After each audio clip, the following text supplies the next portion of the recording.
আসসালামু আলাইকুম। মালিহা হোসাইন আমন্ত্রণ জানাচ্ছি এনটিভির মধ্যাহ্নের খবরে। শিক্ষার্থীরা বাংলাদেশের পুনর্জন্ম ঘটিয়েছে উল্লেখ করে প্রধান উপদেষ্টা ডক্টর মোহাম্মদ ইউনূস বলেছেন, দেশ গঠনে সবার ভূমিকা থাকতে হবে, কেউ দূরে দাঁড়িয়ে খেলা দেখবে এমনটা যেন না হয়। যুক্তরাষ্ট্রের নিউ ইয়র্কে এক অনুষ্ঠানে তিনি এসব কথা বলেন। এ সময় তিনি আঞ্চলিক অর্থনীতির ওপর জোর দিয়ে সবাইকে জাতীয় স্বার্থে ঐক্যবদ্ধ থাকার আহ্বান জানান। হাসান মাহমুদের রিপোর্ট। নিউ ইয়র্কে NRB connect day empowering global Bangladeshi শীর্ষক এক অনুষ্ঠানে অংশ নেন প্রধান উপদেষ্টা ডক্টর মোহাম্মদ ইউনূস ও তার সফরসঙ্গী বিএনপি, জামায়াত ও এনসিপি প্রতিনিধিরা।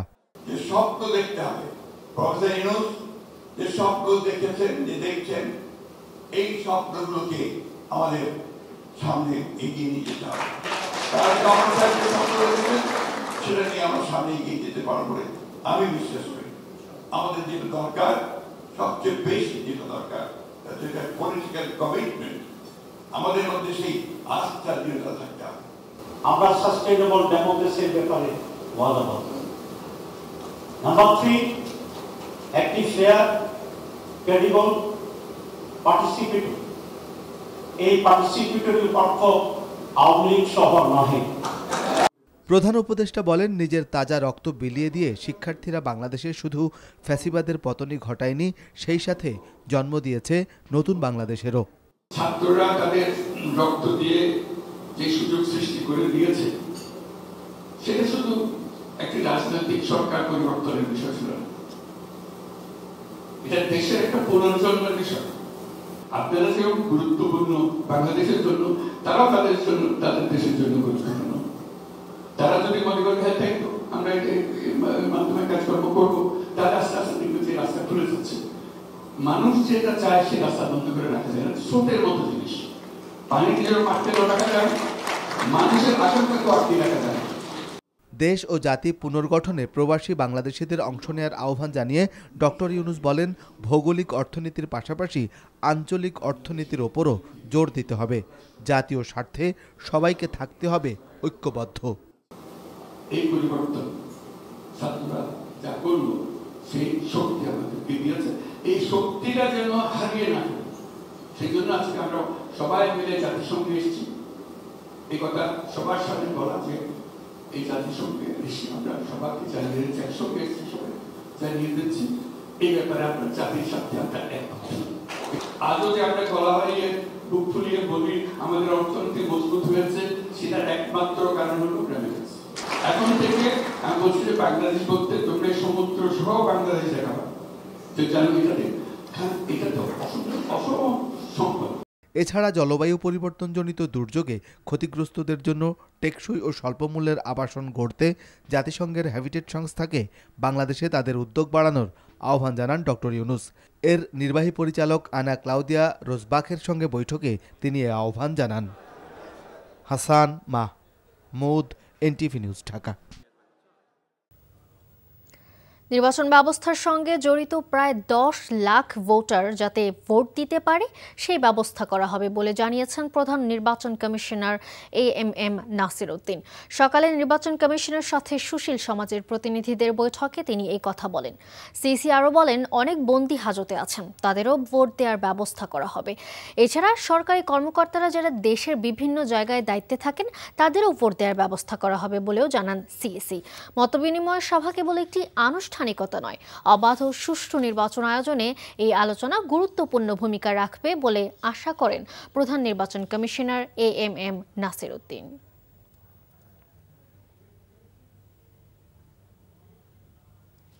নির্বাচন কমিশনে আছেন আমাদের স্টাফ করেসপন্ডেন্ট নূর হোসেন। সরাসরি চলে যাচ্ছি তার কাছে। নূর, কমিশনের সাথে সুশীল সমাজের প্রতিনিধি দলের বৈঠকের কি তথ্য রয়েছে আপনার কাছে, জানাবেন।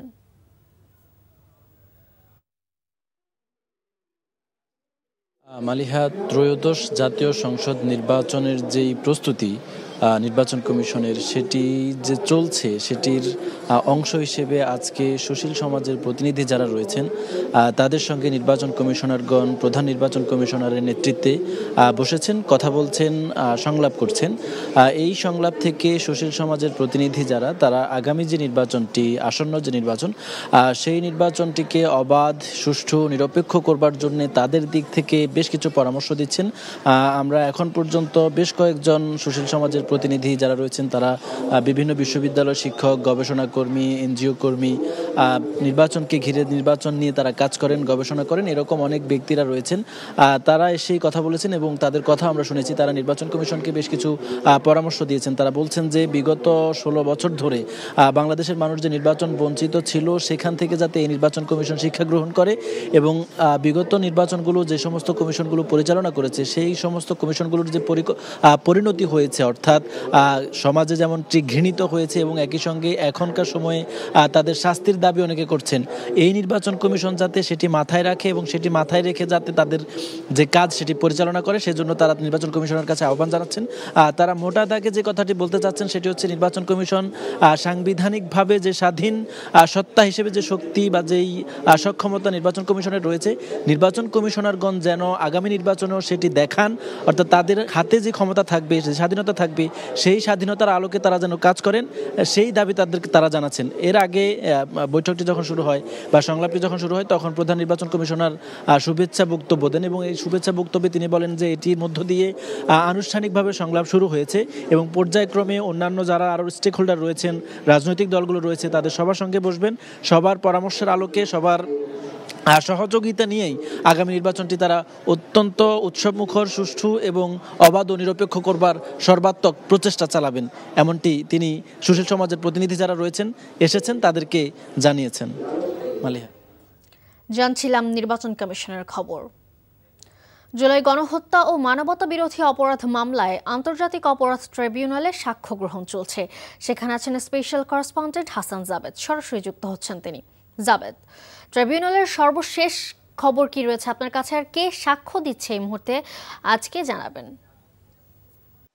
মালিহা, আজকে আন্তর্জাতিক অপরাধ ট্রাইব্যুনাল 1 এবং ট্রাইব্যুনাল 2 এই দুটি ট্রাইব্যুনালে দুটি মামলার বিচার কাজ চলবে।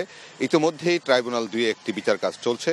অপরদিকে ট্রাইব্যুনাল 1-এ শেখ হাসিনা সহ 3 জনের বিরুদ্ধে যে সাক্ষ্য গ্রহণ, সেই সাক্ষ্য গ্রহণ এখনো শুরু হয়নি, কিছুক্ষণের মধ্যেই হয়তো শুরু হবে। এবং আজকে শেখ হাসিনার মামলায় এই মামলার যে তদন্ত কর্মকর্তা আলমগীর হোসেন তিনি 54তম সাক্ষী হিসেবে সাক্ষ্য দিবেন এবং সাক্ষ্য দেওয়ার পর তাকে জেরা করবেন আসামি পক্ষের রাষ্ট্রনিযুক্ত আইনজীবী। তো এই মামলায় ইতিমধ্যে 53 জন সাক্ষী দিয়েছেন। তাদের মধ্যে উল্লেখযোগ্য সাক্ষী ছিলেন আমার দেশ পত্রিকার সম্পাদক মাহমুদুর রহমান, এনসিপির আহ্বায়ক এবং জুলাই যোদ্ধা নাহিদ ইসলাম, এছাড়া জুলাই আহত এবং শহীদদের পরিবারের সদস্যরাও কিন্তু এখানে এসে সাক্ষ্য দিয়েছেন। এবং সাক্ষ্য দেওয়ার পর সবাই কিন্তু এই মামলায় যারা হত্যাকাণ্ডে জড়িত, জুলাই আগস্ট হত্যাকাণ্ডে, তাদের সর্বোচ্চ শাস্তি দাবি করেছেন এবং কিভাবে হত্যাযজ্ঞ হয়েছিল সেই বর্ণনাও দেন। এবং সর্বশেষ যেই আমরা সাক্ষ্যে পেয়েছি যে শেখ হাসিনা এবং তার লোকজন হেলিকপ্টার থেকে কিভাবে আইনশৃঙ্খলা রক্ষাকারী বাহিনীর সদস্যরা গুলি করেছিল এবং হত্যা করেছিল, কিভাবে নির্দেশনা দিয়েছিলেন, অডিও ক্লিপ বাজিয়ে দেখানো হয়েছিল যে কিভাবে তিনি সাবেক দক্ষিণ সিটি কর্পোরেশনের মেয়র তাপস, ফজলুর তাপস, তারপর ঢাকা বিশ্ববিদ্যালয়ের বিসি এবং হাসানুল হক ইনুর সাথে তার যে কথোপকথন সেগুলি কিন্তু গত সাক্ষ্যে সেটি দেখানো হয়। তা আজকের সাক্ষ্যেও কিন্তু 54তম সাক্ষী তদন্ত কর্মকর্তা কিছু ভিডিও ক্লিপ, অডিও ক্লিপ সেখানে ট্রাইব্যুনালে উপস্থাপন করবেন এবং আজকেরকে এই মামলার কার্যক্রম কিন্তু বাংলাদেশ টেলিভিশনের মাধ্যমে সরাসরি সম্প্রচার হওয়ার কথা রয়েছে। আর ট্রাইব্যুনাল 2-এ আশুলিয়া হত্যা মামলায় যে 6 জনকে হত্যার পর পুড়িয়ে দেওয়া হয়েছিল গত বছরের 5ই আগস্ট, সেই মামলায় আজকে 8ম সাক্ষীকে জেরা করছেন আসামি পক্ষের আইনজীবীরা। তো এই হচ্ছে আজকের ট্রাইব্যুনালের মামলার সর্বশেষ। রাজশাহী, নাটোর ও চাঁপাইনবাবগঞ্জ থেকে তৃতীয় দিনের মতো ঢাকা রুটে বাস চলাচল বন্ধ রয়েছে। এতে দুর্ভোগে পড়েছেন সাধারণ যাত্রীরা। বাস মালিকরা জানান, বাস চালক ও শ্রমিকদের দাবির প্রেক্ষিতে গত 23শে সেপ্টেম্বর ঢাকায় শ্রমিক ও মালিক পক্ষের বৈঠকের পর বেতন বাড়িয়েছেন। এখন চালক ও শ্রমিকরা নতুন করে আরও কিছু দাবি জানিয়েছে। এর মধ্যে রাস্তায় যাত্রী তোলার দাবি করেছেন তারা। তবে যাত্রীদের নিরাপত্তার কারণে মালিকরা রাস্তায় যাত্রী তুলতে রাজি নন। এই ধরনের একাধিক মতবিরোধের কারণে মালিকরা বাস বন্ধ রাখতে বাধ্য হয়েছেন বলে জানান। এমন পরিস্থিতিতে আজ ঢাকায় পরিবহন মালিক ও শ্রমিক সংগঠনের নেতাদের বৈঠক হবার কথা রয়েছে।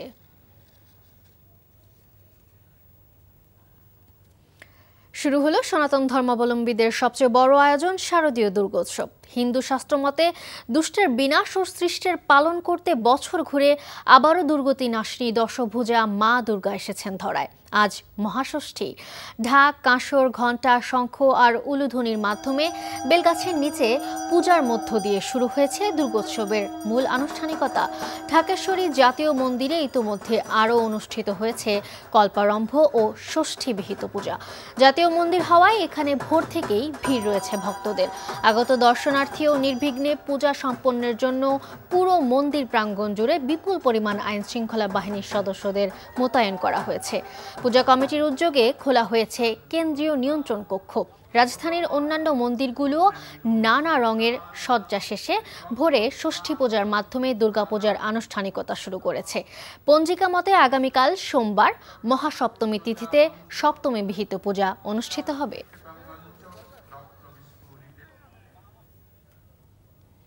পূজার আরও খবর জানাতে ঢাকেশ্বরী মন্দিরে আছেন staff correspondent HM Mehedi Hasan. সরাসরি যুক্ত হচ্ছেন তিনি। মেহেদি, মন্দিরে এখন ভক্তদের সমাগম কেমন দেখছেন, আর পূজা আচার সম্পর্কে আর কি তথ্য রয়েছে আপনার কাছে জানাবেন?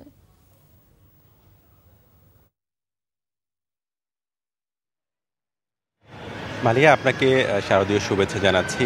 কিছুক্ষণ আগেই কিন্তু এই আজকে যে দেবী দুর্গাকে আমন্ত্রণ জানানো এবং অধিবাস আয়োজনের মধ্য দিয়ে অর্থাৎ ষষ্ঠীর যে আয়োজন সেটি শেষ হয়েছে এবং এখানে প্রধান পুরোহিত যিনি তিনি এখানে পূজা অর্চনা শুরু করেন এবং এখানে আরও যারা পূজা দিতে এসেছেন, বিশেষ করে আজকে দেবী দুর্গা ষষ্ঠী রূপে পূজিত হচ্ছেন।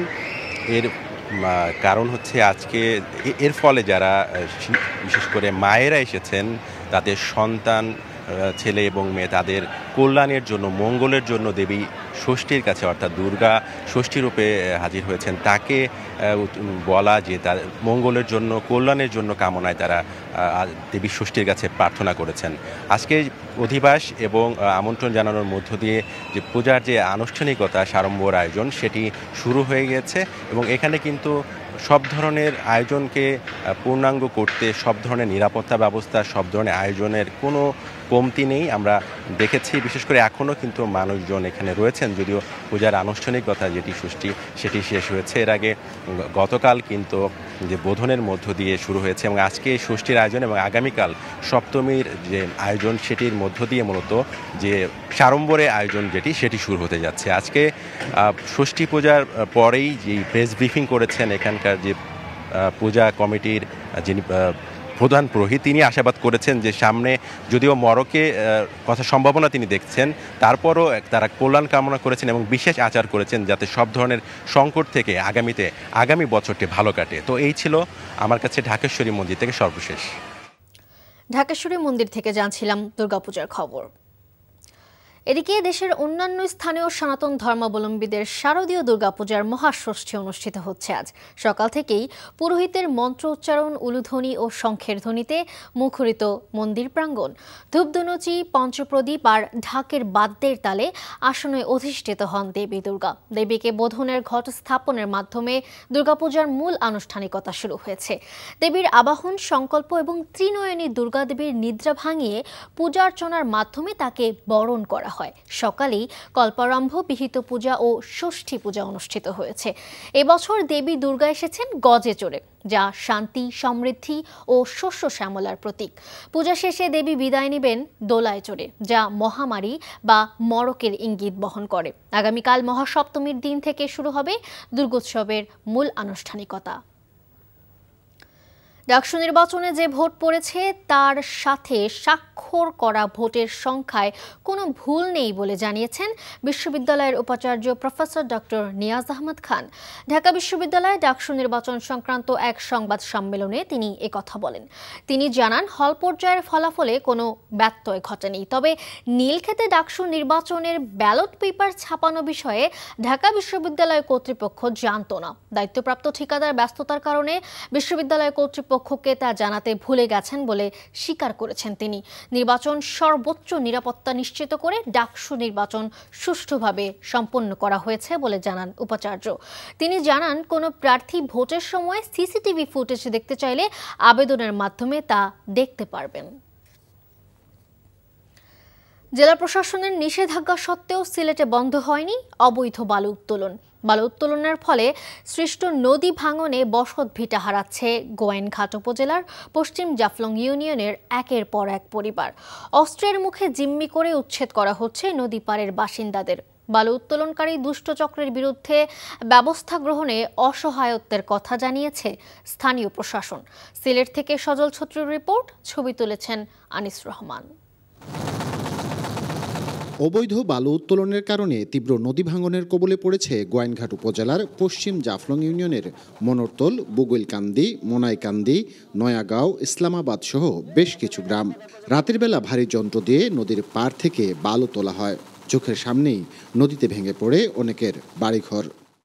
রাত্রে মানুষে নৌকা লাগাই দিয়ে জুড়ে আমার নৌকা লাগাইয়া আমরা মাছ করিয়া নৌকা লাগাই লিয়া যায়। নানান ধরনের বিভ্রান্ত করিয়া আমার ফুতরে নিয়া বা আমারে নিয়া দোষী বানাইয়া মামলা ঢুকাইয়া জেলে ঢুকাই দিল জায়গায় এরকম বিভ্রান্ত করিয়া খার। থিয়নের কাছে গেলাম, থিয়নে উপরে আরো উপরে যাও, আমরা টাকা পয়সা আছে যাইতাম বা নদীপাড়ের বাসিন্দাদের ভয়ভীতি দেখিয়ে সামান্য কিছু টাকার বিনিময়ে ভিটা ছাড়তে বাধ্য করে বালু উত্তোলনকারী চক্র। সিলেটে গত এক বছর নজিরবিহীন লুটপাটের পর সব ধরনের বালু পাথর উত্তোলন নিষিদ্ধ করেছে জেলা প্রশাসন। নানান তৎপরতার কথা জানিয়েছে পুলিশ, র্যাব ও বিজিবি। তবে বাস্তবতা অনেক ক্ষেত্রেই অনেকখানি ভিন্ন। উপজেলাগুলোতে বালু উত্তোলনকারী চক্রের কাছে অসহায় স্থানীয় প্রশাসন। আমাদের কিন্তু নিয়মিত অভিযান আছে, অব্যাহতই আছে, কিন্তু রাতের আধারে যখন এগুলো করে তখন আমরা দূরত্ব বেশি এই পর্যন্ত এবং নিয়মিত মামলাও কিন্তু করা হয়েছে অলরেডি। এখন এটা নিয়মিত মামলাও করা আছে, বিষয়টা তদন্তাধীন আছে। পশ্চিম জাফলং ইউনিয়নের মধ্য দিয়ে বয়ে চলা পিয়াইন নদীর গতি ও নাব্যতা বৃদ্ধির একটি পুরনো প্রকল্পকে কাজে লাগিয়ে চলছে বালু উত্তোলনকারীদের এই বেপরোয়া ধ্বংসযজ্ঞ। পুলিশ, প্রশাসন ও আদালতে গিয়েও কোনো সুফল পাচ্ছেন না নিরুপায় নদীপাড়ের মানুষ। সজল ছত্রী, এনটিভি নিউজ, সিলেট। আন্তর্জাতিক। ভারতে থালাপাতি বিজয়ের জনসভায় পদদলিত হয়ে নিহতের সংখ্যা বেড়ে ৩৯ জনে দাঁড়িয়েছে। আহত হয়েছেন ৪০ জনের বেশি। নিহতের সংখ্যা আরও বাড়তে পারে বলে আশঙ্কা করা হচ্ছে। এদিকে অভিনেতা থেকে রাজনীতিতে যাওয়া থালাপাতি বিজয় এই ঘটনায় তার হৃদয় ভেঙে গেছে বলে সামাজিক যোগাযোগ মাধ্যম এক্সে লিখেছেন। খেলার খবর, ক্রিকেট। ৪১ বছরের ইতিহাসে প্রথমবারের মতো এশিয়া কাপের ফাইনালে মুখোমুখি হতে যাচ্ছে চিরপ্রতিদ্বন্দ্বী ভারত ও পাকিস্তান। দুই দেশের সম্পর্কের কারণে ম্যাচ নিয়ে আলোচনা থাকলেও মাঠের পারফরম্যান্সে ভারতের সামনে দাঁড়াতেই পারছেন না পাকিস্তান। তবুও এক যুগ পর শিরোপা পুনরুদ্ধারের সুযোগটা নিতে চায় সালমান আগার দল। অন্যদিকে আরও একবার এশিয়ার শ্রেষ্ঠত্বের মুকুট মাথায় নিতে আত্মবিশ্বাসী ভারত। দুবাইয়ে রাত 8:30টায় শুরু হবে ম্যাচটি। এই ছিল মধ্যাহ্নের খবরে। এই খবরের ভিডিও সহ আপডেট জানতে ভিজিট করুন এনটিভি অনলাইন www.ntvpd.com। এছাড়াও এনটিভির জনপ্রিয় সব অনুষ্ঠান ও খবরের আপডেট জানতে ভিজিট করুন আমাদের ইউটিউব ও ভেরিফাইড ফেসবুক পেজ। 2টায় দুপুরের খবর দেখার আমন্ত্রণ রইল। ধন্যবাদ সবাইকে।